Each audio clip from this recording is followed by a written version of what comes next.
Target, guy you can spot pretty easily, put it on him when your other targets aren't open. To throw is Kaiser. A little dump off for Crowell. And he gets it down to the 32. Give him 3 on the play, and that'll bring up a 3rd down. So many times you hear today's NFL described as a space game. Get your best players into space with the football in their hands. That's why sometimes you just swing it out to your runner, get him out in the flat, and let him have a chance to make people miss an open field. Kaiser yet again. Dumping it off for Johnson. The Browns' passing game finding its stride. They've got another 1st down. We can talk all we want about football being a game of strength and brawn. It's also a game of mismatches, and they're trying to create one there, getting it to their back out of the backfield to make a bigger play. As we often say, get it to him in space, let him use his leg. And he'll take it into the end zone for a Browns touchdown.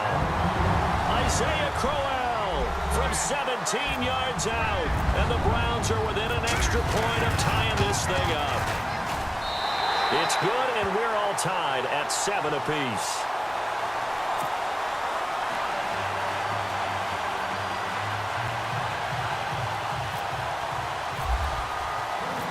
So we're right back where we started, all even as the kick's away.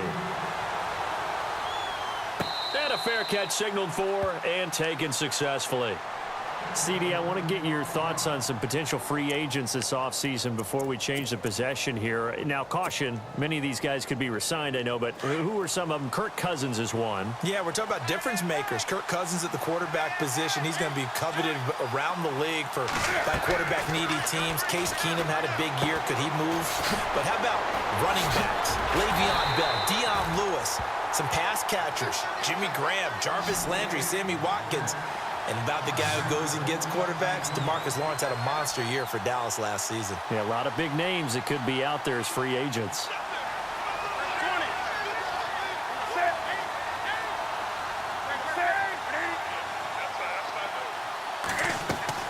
To throw on 2nd down is Newton. And to the tight end Olsen, right side. And he is hit pretty hard from the side as he's knocked down right there at the 43. 23 yards on the play.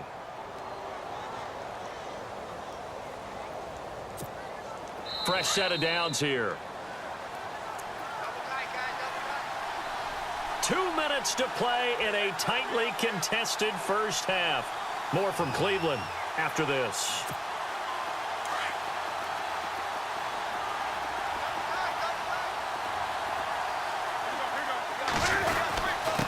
On the give, this is their fullback.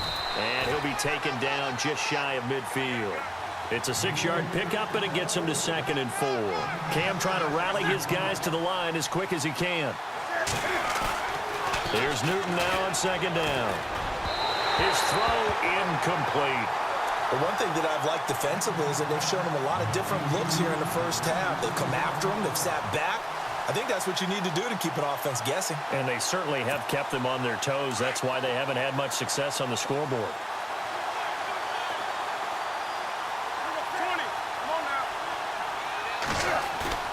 This is Newton off the play fake to McCaffrey. He'll drop it off to McCaffrey. And he will have a 1st down as they get him to the ground at the 37. A solid gain of 15 yards, and the sticks move. Newton on 1st down. Into a double team, and it's intercepted.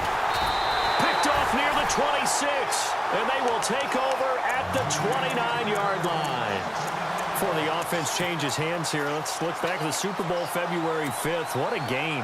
I know you were there calling it offensively, though. Impressive on both sides. It certainly was, and let's face it, if you're in Minnesota, it's cold outside, but you talk about the offenses, they heated up in a big way. And how about Nick Foles? The backup quarterback turned MVP, 373 yards, 3 touchdowns, and, of course, the big one receiving on the Philly special. Quite a story. As you and I were talking about off air, it was just a fluid game, not a lot of penalties, just really clean play. Exactly the type of game the NFL needed for the audiences at home watching the game, and, of course, people in attendance.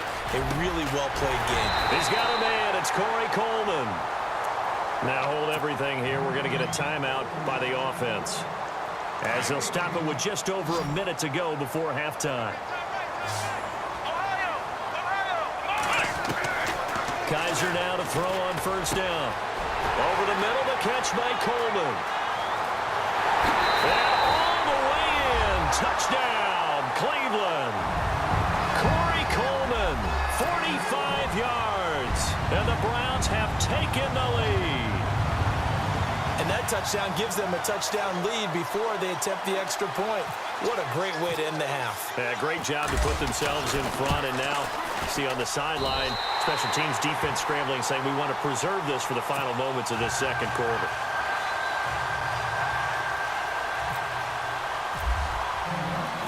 Gonzalez now to kick this one away. And no return on this one as the fair catch is signaled for and taken. I want to give a hat tip real quick, Charles, to J.J. Watt before the possession switches here. Walter Payton, NFL Man of the Year, and they totaled up how much he helped raise for hurricane relief, $37 million. Incredible. Hurricane Harvey, which really hit the Houston area in a big way, and his original goal was $200,000. So congratulations to J.J. Watt and all the people who participated. And Greg Olsen of the Panthers, Benjamin Watson of the Ravens, both tight ends, also nominated and finalists for the most prestigious award as determined by the NFL, the Walter Payton Man of the Year Award.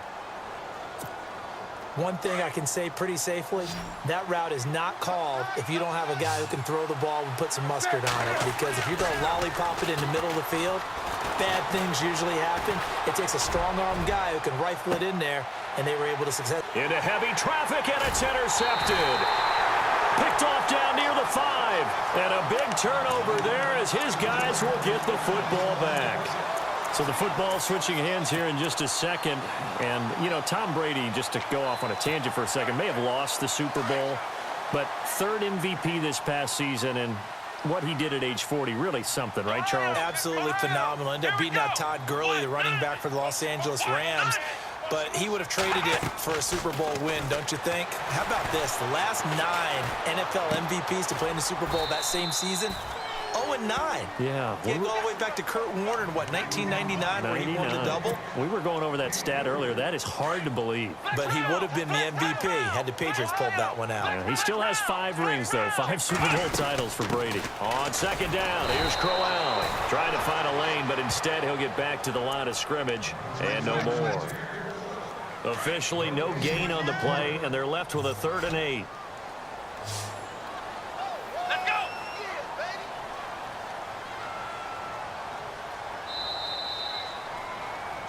So we've hit intermission. It's halftime. This is the NFL, and it's a presentation of EA Sports.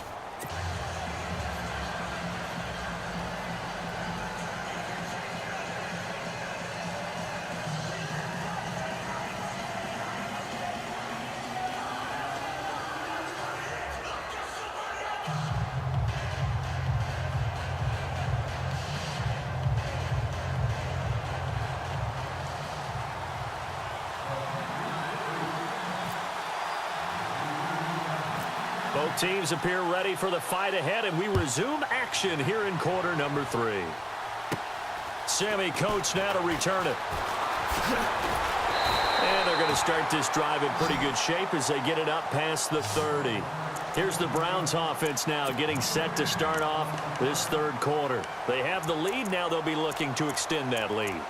And this is where I enjoy talking about one of my favorite subjects, tendency breakers, or counters as I also like to call them.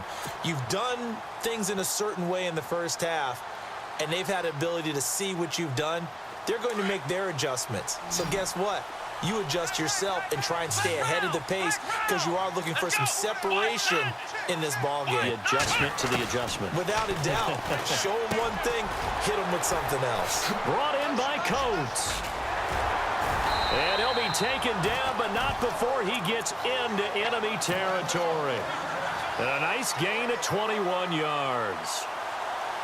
Good throw, good catch, but I really like the route. The drag and being able to run away from defenders. Hard to stick with them for that long. Yeah, better against man than zone, or better against man, because now you're running away from someone and you're not running into a defensive player in another zone. And he's going to fight his way forward here for a modest gain.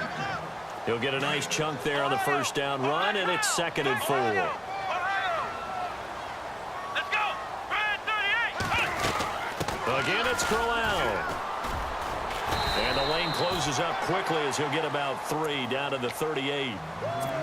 That's some good tackling there to keep him short of that yellow line. Yeah, and defensively, all I'm thinking is that on that play, get me to 3rd down. Get me into a position where I can make one more play and get my defense off the field. Here we go. The wide receiver moving to a new spot. They'll try to run for it with Crowell. But he's going to get the first down here as he's taken down at the 22. A good play there as the Browns strike for 16 and a first down. They're trying to show that they can run the ball and protect this lead. Give it to the backs, play a little bit of keep away, don't you think? And that's probably a good philosophy at this point, going to make that defense stand up and stop them. Just a yard on the pickup there, and it'll bring up a 2nd and 9. Nice job by that defensive front there to hold them to a short gain on first down. Well played, I must say. Yeah, only getting 1 yard. There was no room to run. And heavy contact. He is knocked down hard. He lost 2 there, and it's 3rd down. Count me as a little bit surprised by what we just saw there, because this has been a pretty long drive, and normally you think that wears down a defense. In this case, looked like the offensive line let them down a little bit. Yeah, allowed the penetration and the ability to stuff him for a loss. Hard throw, incomplete. Had an open man that time, but ended up putting a little too much heat on it, don't you think, partner? Absolutely, just needed a touch more air under it. Instead, he fired an absolute bullet. And the kick by Gonzalez, he is good. And they will move up by 10 now, 17-7. So it goes down as an 8-play drive, and they cap it with the field goal. Yeah, they were able to pick up a few first downs along the way, but they couldn't keep the momentum going all the way into the end zone. Fozzie Whitaker now on the return.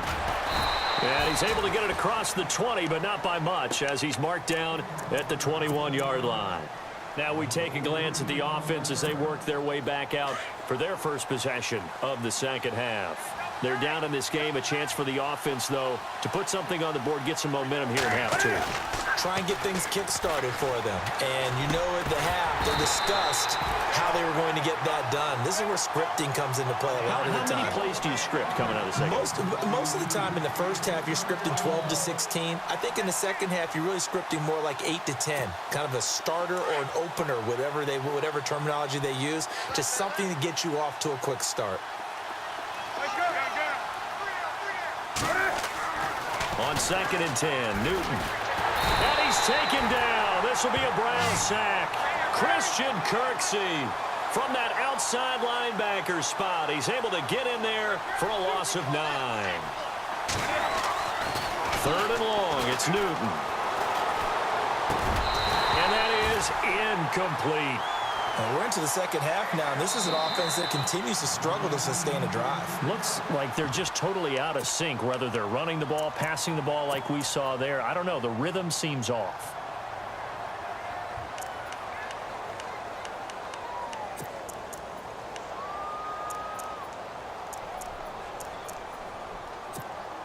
Here's Michael Pilardi now as the drive goes backwards, so he's on to punt it away.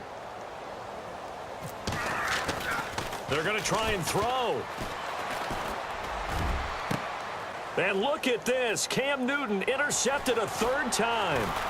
Picked off by Jason McCourty. And they will finally stop him, but a great return. Gets that football all the way down to the 16-yard line. Charles, when plays like that work, it's a thing to behold, but sometimes we see why they're very deep in the playbook. And how many times have we been at practice and heard all the other guys